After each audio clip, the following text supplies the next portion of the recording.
This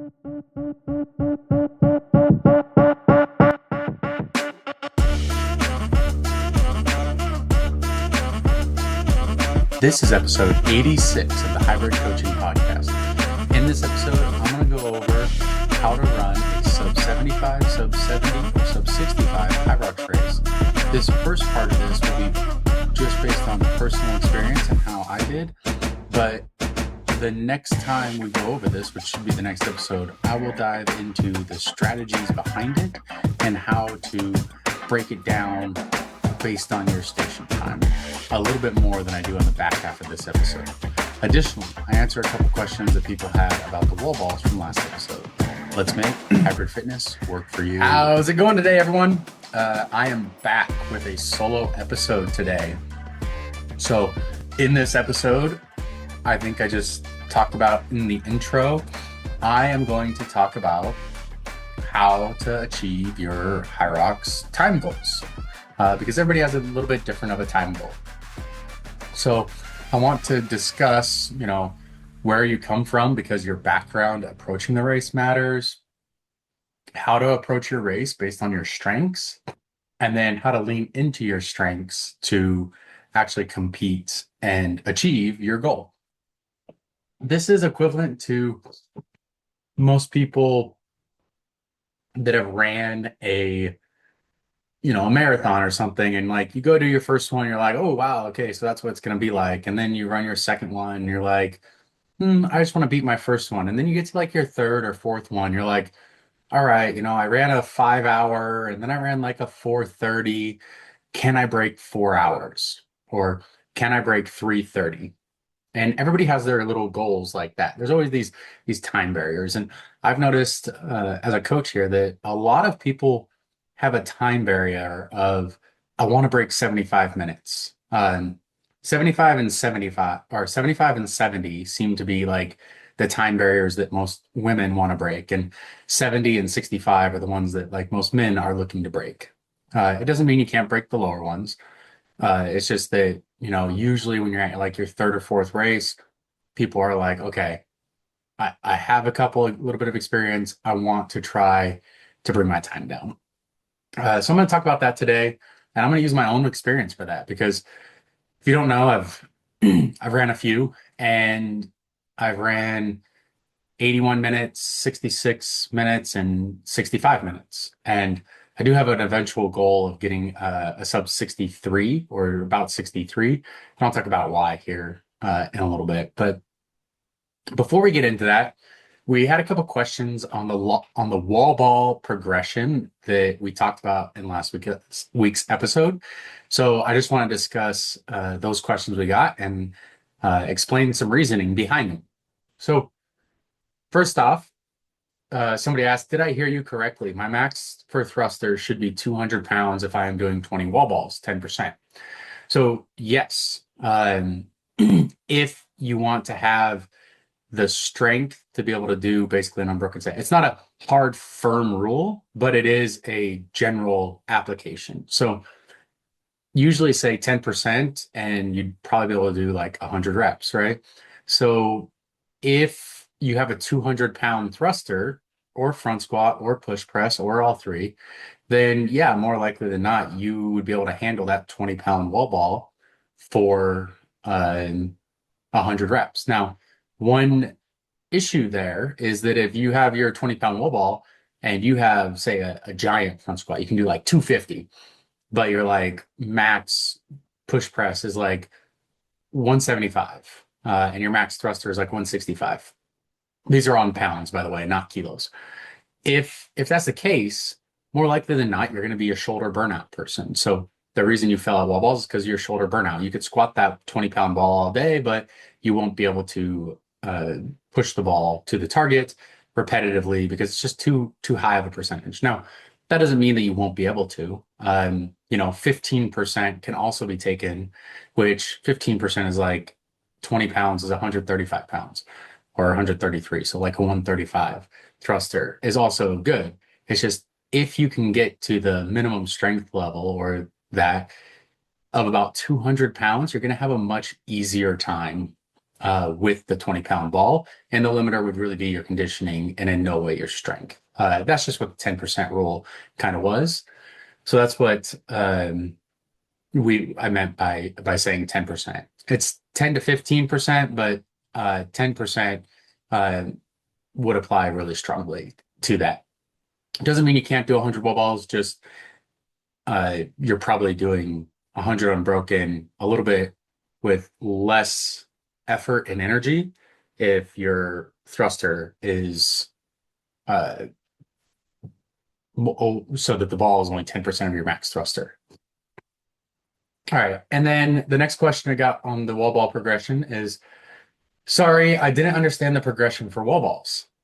If I complete the 10-minute EMOM at 15 reps, what should I do the following week? A 10-minute EMOM at 15 reps plus an 8-minute EMOM at 16 reps? Thanks for the quality of the podcast.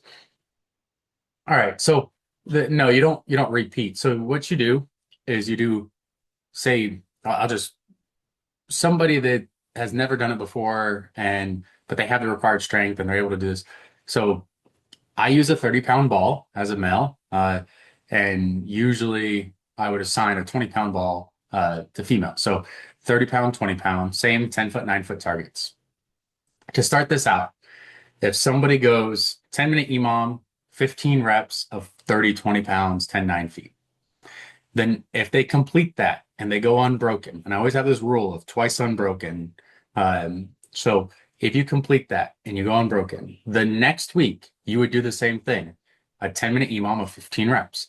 If you complete it a second time, that's 1 week, 2 weeks, unbroken, then the following week, the next thing you would do is an 8-minute EMOM of 16 reps, right? Plus 1 reps, minus 2 minutes. So the total reps comes down, but it's more reps density. Then, if you complete that in week 3 and 4, both unbroken, then in week 5, you would do a 7-minute EMOM of 17 reps. And if you complete that in week 5 and 6 unbroken, you would do an 6-minute EMOM of 18 reps. So 6-minute EMOM, 18 reps in weeks 7 and 8. And then if you're completely unbroken with that, you would go the hard one, 5-minute EMOM of 20 reps. And if you can complete that unbroken, or 20 reps every minute for 5 minutes, it's just 5 minutes long, in weeks 9 and 10, then the final, it can keep going, but like you do it with a regular wall ball and then you do it with the heavy wall ball. So I just described it with the heavy wall ball. If you do it week 11, so you've done all those previous ones unbroken. Week 11, the one time you would do it, you could do every 90 seconds of 25 reps. So that's 6 minutes long, 4 sets, every 90 seconds, 25 reps of wall ball, right? And that's with a heavy med ball. Now, that's just the progression that we like to follow for it with a 30-pound or 20-pound ball. It gets pretty difficult, but it really does help. So you work on that, but you do that in addition to the normal amount of wall balls you do each week. I know that in the hybrid engine program that we do, we're doing 400 or 500 wall balls a week, maybe more, of regular height, regular weight wall balls, with sets that are anywhere from 20 to 120 at one time. So that's just the progression to it. This progression, you don't have to do it on a weekly basis either. You can bump it up. You can do it every 5th day or every 6th day to get through it a little quicker. But that's the progression that we discussed last time. All right, so before we get into the how to go sub 75, 70, or 65 and kind of the numbers behind it, I had another question about the feed. The feed link that we promoted, the 40% off, that ended on February 11th, so we are past that. We still have a link for the feed where you can get $80 in feed credit if you're a first-time user, or 5% feed credit anytime you use the feed if you go through our link. And that'll be attached in the show notes below, but it's thefeed.com/HYROX. That's a / teams, TEAMS / the dash hybrid dash engine.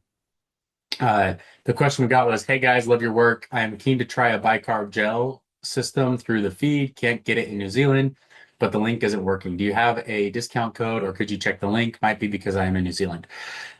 They ship worldwide. I haven't actually checked New Zealand, but I'll do that right now while I tell you how to actually change where your location is because they do ship worldwide and you can get it anywhere in the world, almost anywhere. I should say it's not completely universal. But if you're on your website browser, you go to thefeed.com or you go to thefeed.com / teams / the dash hybrid dash engine.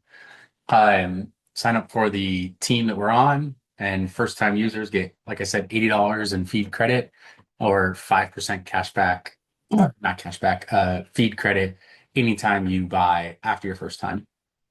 You can change the country that is shipping.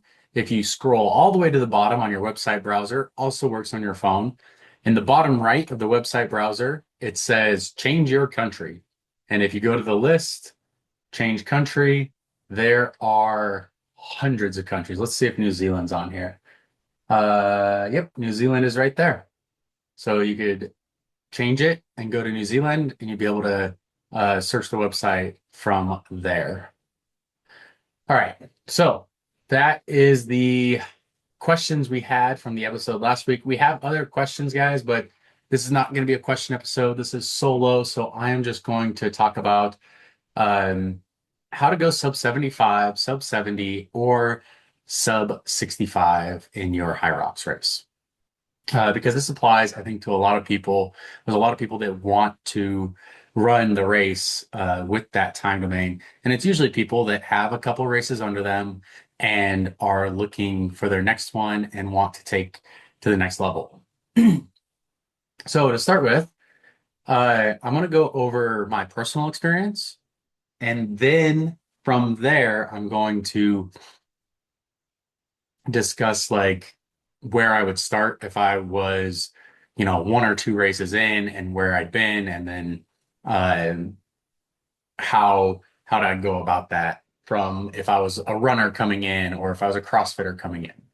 So the first point here that I want to make is that I work out usually with a lot of the elite athletes. I talk to JK about this sometimes. We're like, if you talk about call the elite athletes, if you're on video game style, if you got a 100-story tower and you have to go through the video game and play every boss at the end of every tower, every level of the tower, and there's 100 levels, and level 100 is like the elite 15.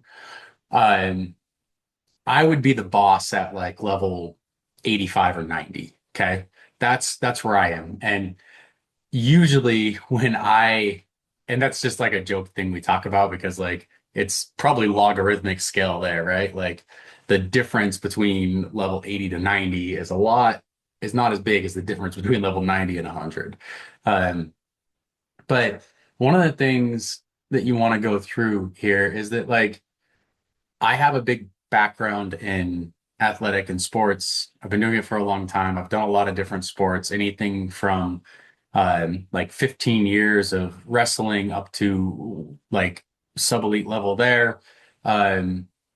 Division I wrestling. I was an NCAA Division I wrestler, competed in multiple tournaments, went ranked. My first varsity match was against the number 2 ranked guy in the country. I've wrestled Olympians and stuff. There's a high level to that, but after that, I went into triathlons and marathons and running, and then after that, I went into CrossFit for several years and was, I don't know, 10 or 15 spots out of making my regional back in 2018. So I made it to just below the level of getting to the elites and a couple different things. And so it's just because I have a big background in sport and in athletics. So I have a good base to build off of no matter where I come from. Been derailed by a lot of injuries and stuff. So that kind of sucks, but I'm going to go over that topic as well because I'll talk about the injuries I've had before. There's been a lot of them. Dislocated, probably the most painful, I don't know, second most painful one is I dislocated my sternoclavicular joint. So took my left clavicle and separated it off my sternum. And that hurts. So that middle one right here. um, and then my back surgery that I had to have. So there's there's just different levels to this game, and I want to go over how I got to a 65 that I ran in Phoenix, and just kind of use it as an example. But I'm going to throw in here because I have a lot of other athletes that I've coached that we've done 75, 70s, 65s. It's probably the most common question I get is that there are people that are, I'm really committed and I think I can make the Elite 15, but there's a lot of people that are just like, I have a full-time job, but I also have a goal of just cracking 70 in a HYROX, and working around their schedule on that is a ton of fun. And it's really rewarding to help people in that portion of life as well, just achieve a goal.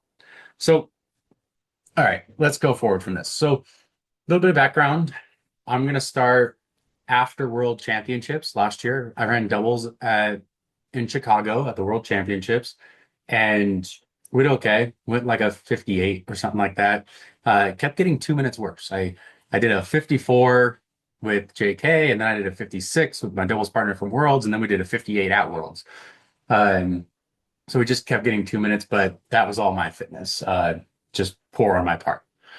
So after Worlds, we went up to Montana, and my workouts and workout training absolutely suffered. In terms of time, I had a week where I did 2 hours and 47 minutes, and my biggest week while in Montana was 8.5 hours, and most of it was running. I did not have a ton of running. So but I averaged probably only 4 or 5 hours per week, maybe 5 hours per week of actual fitness while I was there. And so that was from the middle of June all the way up until the start of September. So you're talking about 2.5 months of just low, not very much work. Because when you talk about 5 hours of work, that's like maybe 45 minutes a day. Of stuff, which in what we're doing, that's not going to cut it, right? Uh, so, and some days I just wasn't working out, so I would do an hour on different days.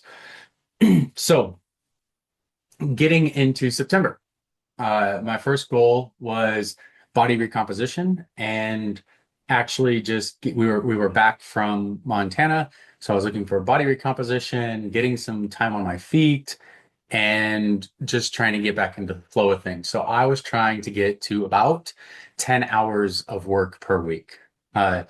Most of it aerobic, light, easy runs, and a little bit of biking. Okay. That lasted until about the end of November.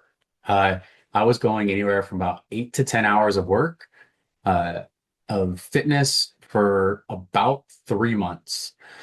So it took about 3 months of consistent effort to achieve that. And so we are talking about an hour and a half ish per day of movement. And that varied widely from aerobic work, strength training, but it was very much just general fitness. Nothing's too specific. Like maybe I would incorporate a sled into a workout once a week. Sometimes I would do wall balls. I really like wall balls as far as general fitness, though.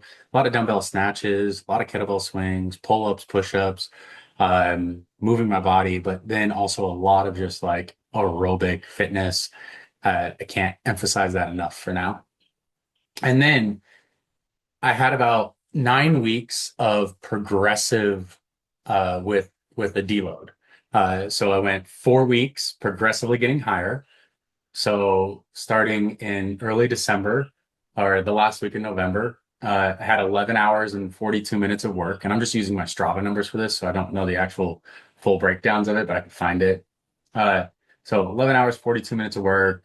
The next week was 12 hours and 20 minutes, and then 12 hours and 35 minutes. And then my biggest week was 15 hours and 16 minutes. And then I took a deload week. And on that deload week, I did 9 hours and 30 minutes. Uh, and I think what really kept me down there is I took my long run or my long bike or long runs that were usually about an hour and a half to 2 hours, and I just shortened it that week by a lot. Um, After that, I progressively built up for another 4 weeks until I reached a peak of 14 hours and 29 minutes. And that was 2 weeks out from the Phoenix race. And then I had a big with small deload from that peak week to 13 hours, 27 minutes, but the intensity was down. So what I did consistently is I would have a lot of biking on the easy days, usually about 60 to 75 minutes on the Concept 2 bike, consistently on Monday, Wednesday, Fridays, Saturdays, and then about a 2 to 2.5 hour session, hour 45 to 2:15 session on Sundays. And those were mostly bikes. Sometimes I would do runs instead of that. Sometimes I would do stair steppers instead of that. But those were like most of my easy work. On Tuesdays and Thursdays, I would do my threshold runs. I would run on the treadmill at threshold pace for a cumulative of anywhere from 25 to 35 minutes. I progressively built up. And so by the end, by those big weeks, on the thresholds, I was hitting the amount of threshold running in total in the workout that I expected to be running during the race. I expected that I could run at my threshold pace as an easy going, like without extra effort. So more towards LT1 pace rather than LT2 pace. I expected I'd be able to do that for a HYROX race. And it turned out I was able to do that because I practiced that speed so much. Um, and so Tuesdays, Thursdays. On Saturdays, it was more instead of having just kill me Saturdays, where like I would do big intervals like I've done in the past, I alternated these every other week. So one week I would do like fartlek or hill sprints. These are the strength runs that I really like. So I do like 200 meters or 400 meters or 600 meters or 800 meters or 1,000 meters on the weekends. And by the way, guys, for the most part, I would just follow what the hybrid engine programming that I programmed was. Sometimes I would go by feel though, and if I was like, I don't have the energy to do this today, or I didn't sleep well, I didn't eat well, which was pretty common, I would take something out or move it or adjust for myself. And sometimes what that looked like is that like, hey, I really wanted to do this fartlek or this um, strength run today, but getting up to be able to do that is very daunting to me. I hate it when workouts feel daunting. So I would adjust. Instead, I would do a hard GPP from that day and then a long bike, or I would instead of running those hills, I would take it to the bike. And I did this a lot is like, look, I just don't want the impact on it. Like my hips hurting, my back's hurting. I would take that session, that workout, and I would just transfer it directly to the bike because one thing we always talk about is it is better just to do it and get through it, get your time than it is to completely ignore it. And by completely ignore it, I mean, I'd rather you go at a slower pace and finish rather than be like, I can't do this, I'm done, like, and just not do it at all. Now, there's a lot to that. Now, if there's a difference between like difficult and injury, there's a difference between like, I need more recovery than just like the unmotivated to do it. So those are like some of the things you really want to focus on. In that second progression, these progressive ones, I also, but like I said, I followed the hybrid engine programming, which at this time we were doing about twice a week of um, of HYROX specific workouts each week. So I would touch the sleds now twice a week. I would touch the sled pulls, the other sleds, a little bit more HYROX specific work, still only twice a week though. And that's about what I was continuing with. So that type of loading, that type of progression really helped me get confident in the movements. And then what I think really changed it is like, hey, you had this fitness level, let's go to the race. And when we get to the race, one of the things that's super important is how you race, how you attack the race. If you're trying to run a sub 75, you should know how that's going to break out for you. Okay. So if you've never done it, and you don't have to do this, but if you've never done it, you should have a good idea of what your station times could be, right? They're not going to be your peak times when you're fresh doing it. But if you've done HYROX specific type workouts, you should know that when fatigued, about how long 100 wall balls is going to take you. You should know about how long 100 meters of sandbag lunging is going to take you. And you should be able to estimate that for yourself. Don't go in there and be like, oh yeah, I can do it. I can do the ski erg in 320. Like, yeah, you could if that's all you were doing, but you're not going to do that, and you wouldn't want to blow up your race like that. Like, be pretty conservative about your station times and discover what they would be. For example, I did a HYROX without running, just in my backyard. I had to do my own changeover and stuff, and it was something like 28 or 29 minutes that it took me to complete it. When I ran it, and I knew this was going to take longer than what the actual race would take, because if you've been running your thresholds right, then when you run in HYROX, you'll be recovering a little bit so that you could actually go faster than what you could if you were doing only the stations. Now, what that means is, just for an example, when I ran in Phoenix, I did 27:36 total on my stations. Now that's where they judge it at. So like there's still a little bit of running through the zone, but versus the 28:29, I don't remember exactly what it was. Should have looked it up before this, that I did of the HYROX without running in my garage. Like, hey, that's great. I was very happy with that. And most of the times we're pretty close to each other. Compared to what I did in that first one. A little bit slower on the sleds in the actual race, a little bit faster on the burpees and the lunges, and the farmer carry. So that's good to know, but it gives you a rough idea of what your station time is going to be. And so if you're looking to run a 75-minute HYROX, and we'll just say this as an example, I want to run a 75-minute HYROX, and it's going to take me 30 minutes to do the stations. Okay. 30 minutes within the race to do the stations. That means that you could break, we'll talk about station breakdown actually after this, but that leaves you 45 minutes for the running and rock zone. If you have a big rock zone, let's say the rock zone takes 9 minutes, big rock zone, then your running plus rock zone is 45 minutes. That means I got 36 minutes to do my each one of my runs.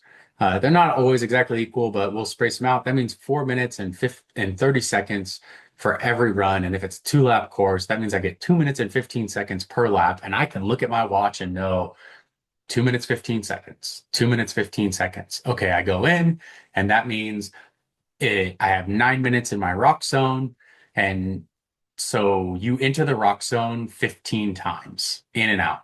So that means each in followed by out is about, you have about a minute 10. Yeah, with 15 of them, you should have about a minute 10. So that means that if it takes me 40 seconds to get from the in arch to my station, when I leave that station, I'm going to have 30 seconds to get from that station to the out arch. So if you're sitting there and you're like getting water every single time, like remember, there's give and take here. You should be able to run past it and run through the rock zone. That's very important to run through the rock zone. Now, sometimes the rock zone is a lot smaller. Rock zone is 4 minutes. We'll call it 4:30. If your rock zone's 4:30 or 5 minutes, and you have 45 minutes of running, and it's going to take you 5 minutes to the rock zone, it's 40 minutes. That means each one of your runs is 5 minutes apiece. If you're trying to break 75, So you got to go through and look at the race broken down per your skill level. Let's say you're a 70-minute runner and you can do the stations. 30 minutes is pretty good. Like 26 minutes, 24 minutes for men on the stations is really good. Like if you don't think if you don't have like a CrossFit background or a really strong man background type stuff in terms of weightlifting or something, or you can't break that. Like 24 minutes of stage, don't go in there thinking you're going to get 24 minutes of stations. You're probably an elite level athlete without the elite level running if you're able to do that. Uh, you're probably not going to be. I would be a little bit more conservative with it. Uh, just for example, my first race ever, I ran Dallas in 2021. Ended up fourth in my age group and 10th overall for the pro men. And I ran an 81:02. I got no rep in my last wall ball, but 81:02. My station times were 37 minutes and 35 seconds. That was my first one. So I had a lot to gain by getting better at the stations, which a lot of people do. So that's okay. Um, Now, if you're looking to break 70, right? You kind of want to aim for that 67, 68 mark. If you don't aim to just barely break 70, give yourself just a little bit of leeway. And this is true for all of them, but I find that 70 and 65, it's really true for. You want to be able to give yourself a little bit of extra because you might be pushing just past your limit to get there. And if you're not pushing just past your limit, then you're probably a 60 athlete or a 65 athlete. So you have more to go, which is fantastic. You'll break your one goal and you'll have another. So what I'm looking at is if I want to break 70 in a HYROX, I probably need my station times, men or women, around 29 minutes or less if I'm a good runner.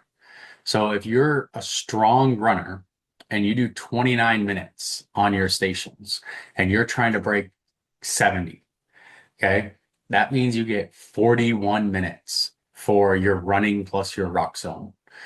40, like you just do the math for it. 41 minutes, if you spend 6 minutes or 5 minutes in a rock zone, that means you have to run 4.5 minutes per run. And if it's a 2-lap course, that's 2 minutes and 15 seconds. If it's a 3-lap course, that's what, 20, 240, 290 seconds. So it's about 100 seconds, maybe a 135 per lap. So like it depends on how many laps the course is, but you got to keep that in mind to either program into your watch or watch like your time as you're going. And that's pretty helpful, especially if you don't know. And so another thing to consider as well is if you have a long first lap, and you can get yourself after that long first lap and a short last lap, if you can get yourself on pace for 70 with a course that has a long first lap, you're actually ahead. If you have a short first lap and you're on pace for 70, you're actually behind. You need to actually aim for like a minute faster because that last run's going to be longer, or every run's going to be just a little longer. So you're going to lose time. So you need to know how your course is adjusted as well. So planning your strategy, knowing how fast you have to run is vital to knowing which race time you want to achieve. 65, same type of thing. If I can run 27 minutes, 27 and a half on my stations, and I'm trying to break 65, that means I get 37 and a half minutes to run. 37 and a half minutes to run is, depends on how long the rock zone is, but you have to keep consistent with that. So if every rock zone is like we say, so let me see, 37, 30 is 37 and a half minutes and it's 8.7 kilometers. That means you get 4 minutes and 18 seconds average per run with the rock zone. So you would do like the rock zone in and the rock zone out, you would get 418. So you'd have to probably run about a 4 minute or a 405, um, and then have the rock zone be like 3 minutes or something. And if it's a longer rock zone, it's usually a shorter run. So you got to play that game back and forth. So planning based on the race is vital for running your 75, 70, or 65-minute HYROX. What should you do? What should you do to get better at your race? It really depends on your background, right? If I'm an aerobic monster, and there's these people out there that are aerobic monsters, but they struggle with the strength of the sled, you're gonna have to put specific time in on the sled before you can get there.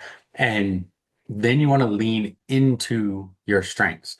So if I'm a fast runner, I'm going to put specific, I'm never going to stop running in my program.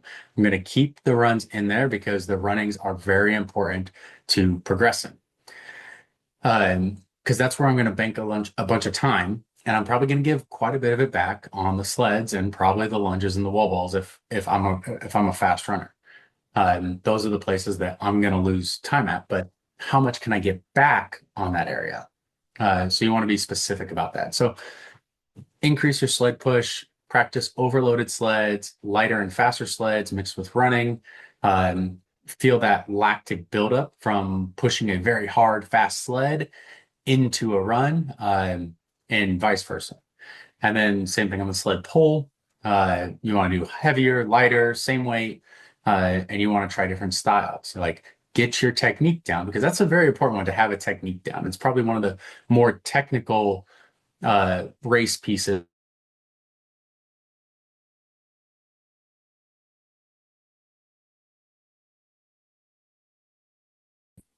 And I've said this before, but like lunges are just walking exaggeratedly, right? So it's just exaggerated walking.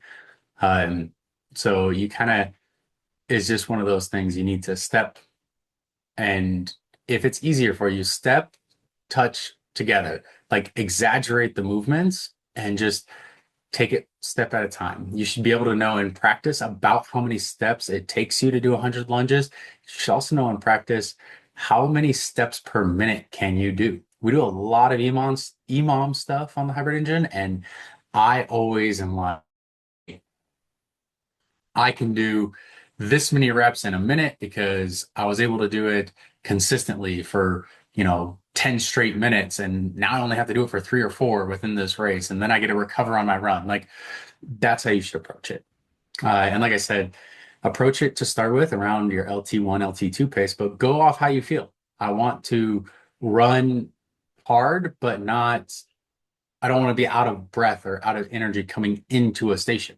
And I want to immediately touch the implement that I'm going to start with. Like, don't even think about it. If you run into burpees, you should be on the ground before you could tell yourself, like, here come the burpees, right? I want to just drop to the ground and do my first one. And then just worry about getting to the next one and the next one and the next one. Focus on the thing you're at immediately.